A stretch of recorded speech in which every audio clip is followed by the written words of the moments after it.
day 3 of my 9Creeks loop walk. We're about to start mile 9. If you remember yesterday, we left off from across the street. This is Colfax right here. Colfax and Sable's down there. There's a 7-Eleven down there if you need refreshments and a restroom. Also a good place to park down there. There's a school and some street parking, so you can park there. Anyway, I did not cross right here because I was down at the intersection, so anyway, you would cross here and head south. This is the High Line Canal trail. We're at about mile 58 or so on the High Line Canal. Matter of fact, I think we come up to a marker here in a second. It is Wednesday, June 29th. I finally have my date right. It's about 85 degrees. We have storm clouds ahead. It's kind of hot. There's no breeze blowing. There's a little bit of breeze, but you can't feel it here on the trail. So we are going to head down the High Line Canal. My family is meeting me for dinner in about a mile and a half, so that will be nice. At my favorite restaurant in Aurora called Taco Celine. It's this little hole-in-the-wall Mexican restaurant where you can get street tacos for about $1.25 a piece. So that's a deal if you ask me. I think on Tuesdays they have a special. So, I told you a little bit about the High Line Canal yesterday, which I'll continue to tell some more about, but we just crossed over Colfax, which is a really interesting street. Some people in Denver call it Colfax. Colfax is the longest continuously running, oldest street in the US. It's a state road, and it goes about 25 miles here in Denver. It does actually go west or east all the way to Kansas, but it changes names, I believe. Anyway, Colfax was a vice president to Ulysses S. Grant, believe it or not. And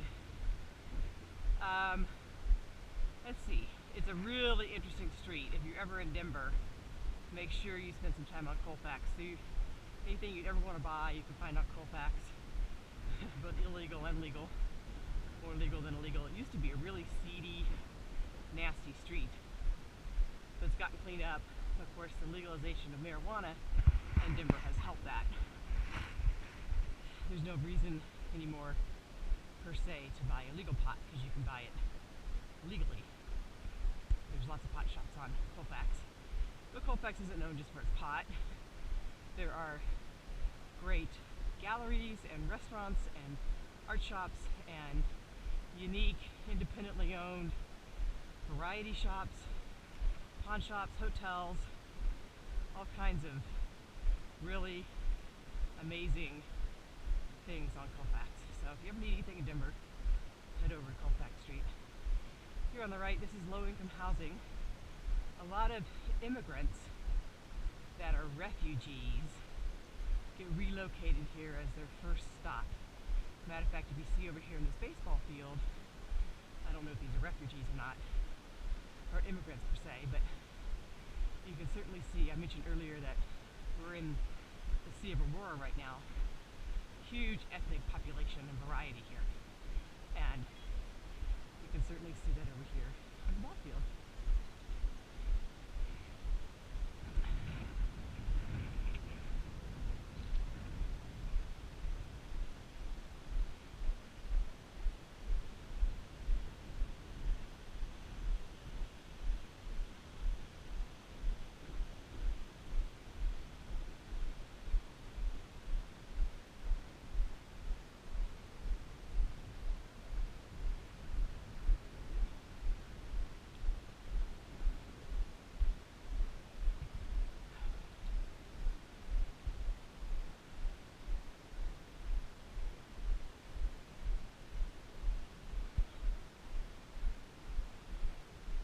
Up here on the left, it's a really great little place. It's called Bash Town, B-A-S-H. You see graffiti on the wall over there. This is a guy's backyard, and we turned it into a remote control off-road track, I guess.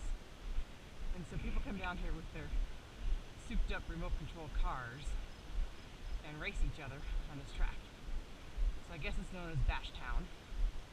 It's just a guy's backyard. I mean, I don't know if he charges or what, if he's got a business model or if it's just his friends or whatever. But every time I ever walk by here, there's somebody out here with a remote control car having a good old time.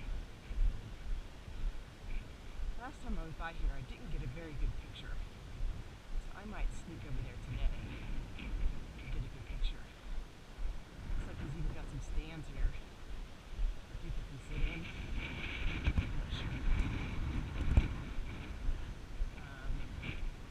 We'll come on this side of these trees, I think. I'll take a picture. As you can see, mounds.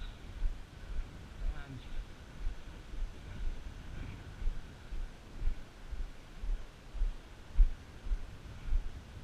so between here and the track is the High Line Canal, as you can see.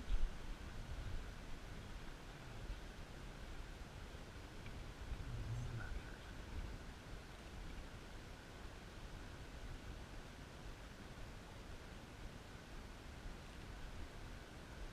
You know, I love how people have so many interests and they spend their money and their time executing their interest. Oh, here's a little bridge over into that neighborhood. Not sure what this neighborhood's called. It's a neighborhood in Aurora. But what's nice is, so historically, Aurora was on the outskirts of Denver. And the guy who settled Aurora is a guy named Fletcher.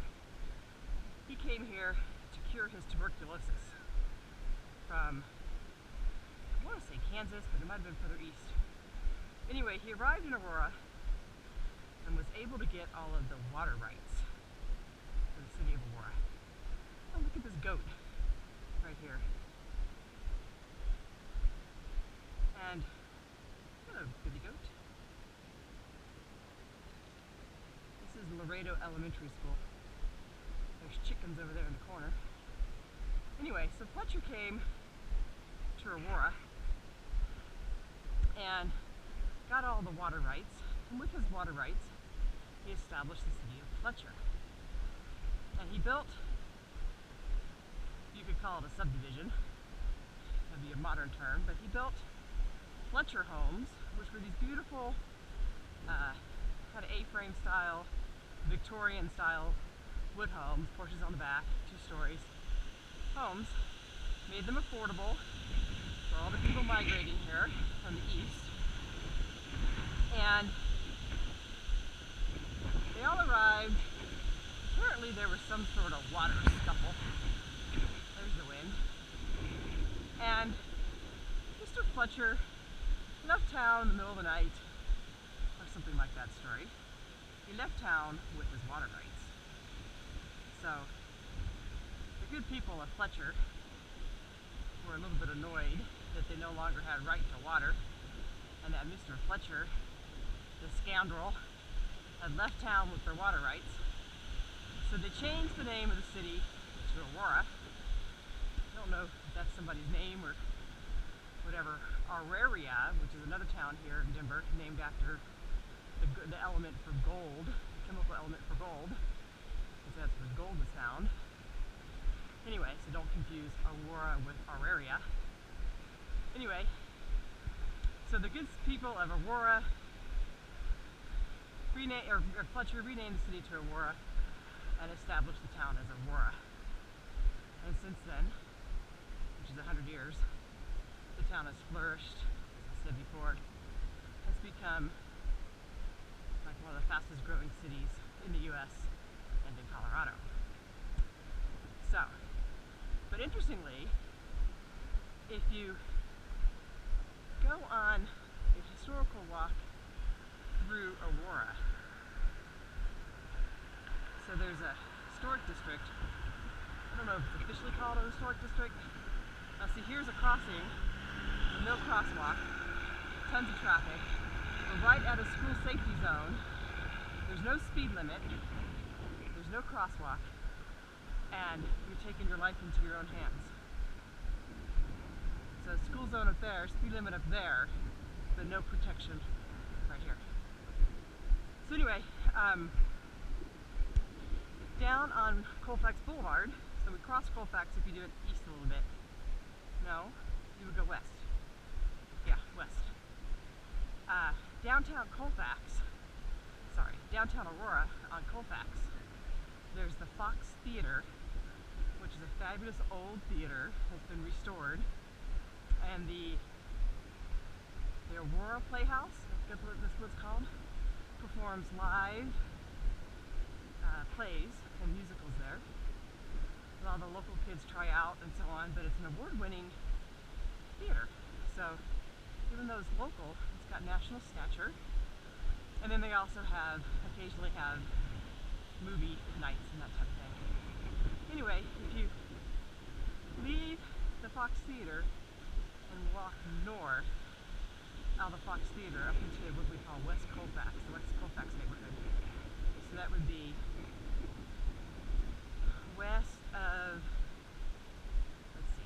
east of Peoria, no, west of Peoria, so between Havana and Peoria, and then Anschutz Medical Center is on the corner of Peoria and Colfax. So if you were to walk north between Havana and Peoria into that neighborhood, there's a ton of history in there, and you can find some of the old Fletcher homes.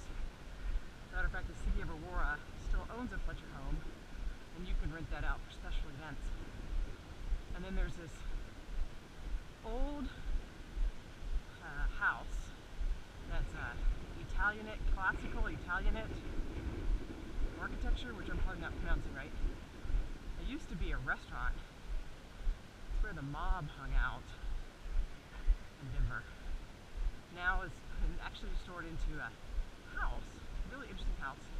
Doesn't really fit in the neighborhood, so it kind of sticks out.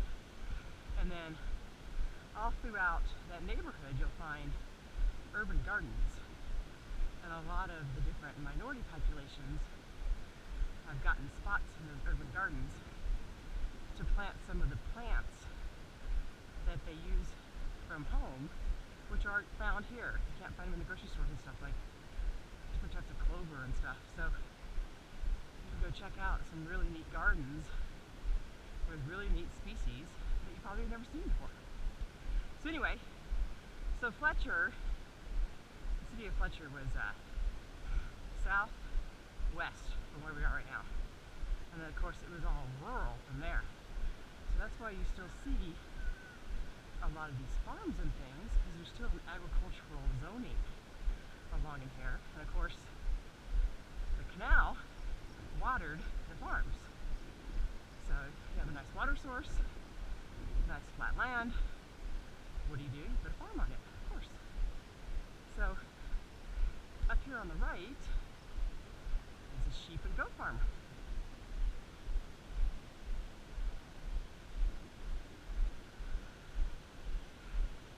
And I actually think there's a little water gate up here that you can release water from the canal to this farm. Now, I don't think it's still active.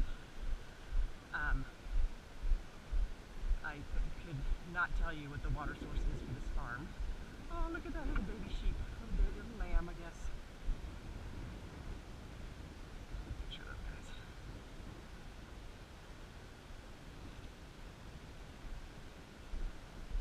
And some goats. I wonder if that lamb sees those goats and wonders who the heck are you.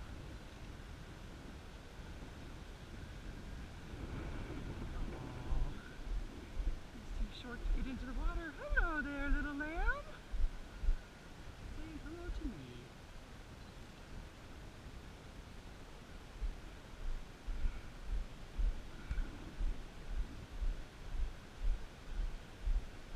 So I have no idea why these folks are raising lambs and goats. Not sure what their market is. Or if they're raising it for them for milk to make cheeses with, or what. I have no idea.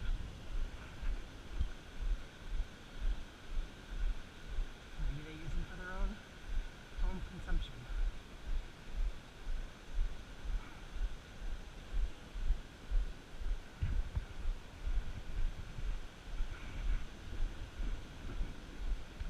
trail just kind of snaking in and out. Of course, you remember from yesterday, the High Line follows the high line of the topography. So when the trail itself is along the canal, it's going to wiggle. Now there are points that the canal and the trail separate, and then the trail might take its own pattern. Oh, look here. Here is one of the trailheads, or the gate heads. One of the gates.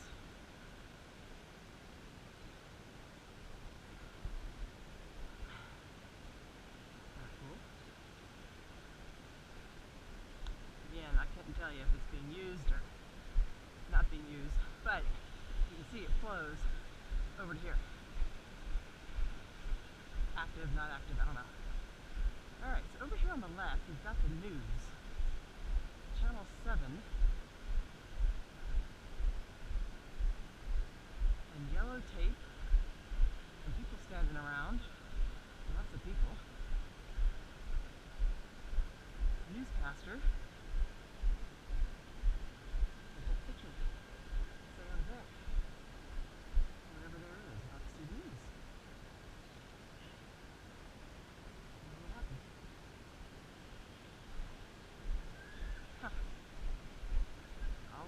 Interesting story to be had. Oh, look at this cute birdhouse over here.